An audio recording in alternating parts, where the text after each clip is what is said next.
So, yun no. Uh, Good afternoon mga bossing. So, gumawa tayo ng barrel. Yan.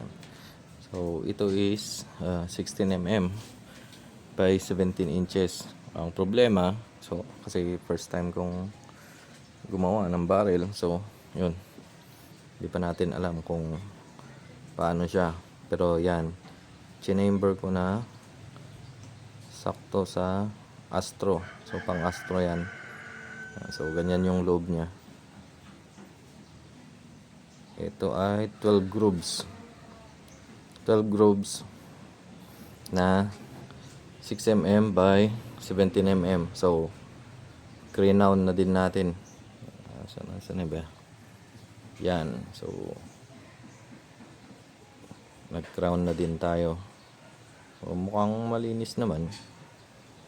Ang problema, di ko lang alam sa mga maker ng barrel kung tama tong ginagawa ko. So, yan. And, pasukan natin ang Astro. So, yan. Astro.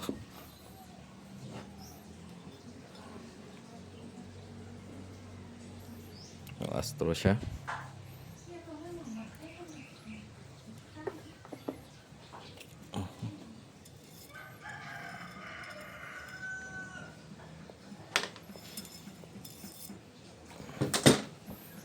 So, kita ba? So, yan.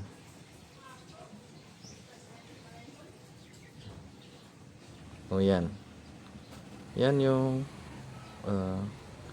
mark niya sa Astro.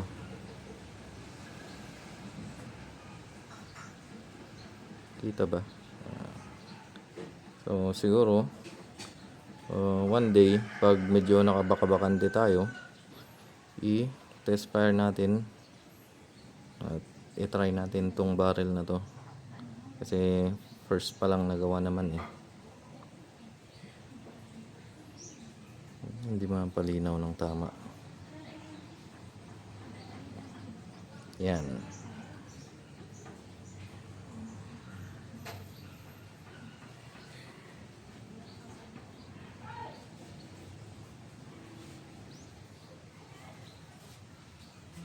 So, yan. Astro.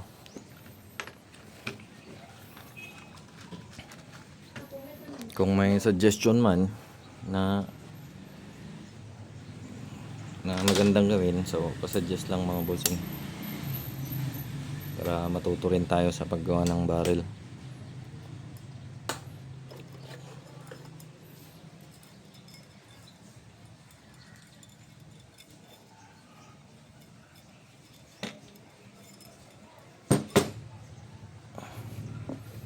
So, yan.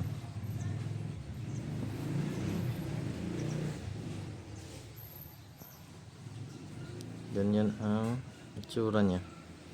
So, test fire na lang ang kulang mga bossing. Yun lang. So, 16 mm na 17 inches na steel barrel. Purong steel barrel to mga bossing. Yan. So, nag-crown tayo. Yan. So, crown. And nag-chamber na sakto sa Astro para wala nang resizer. Diretso bala. So, yun lang.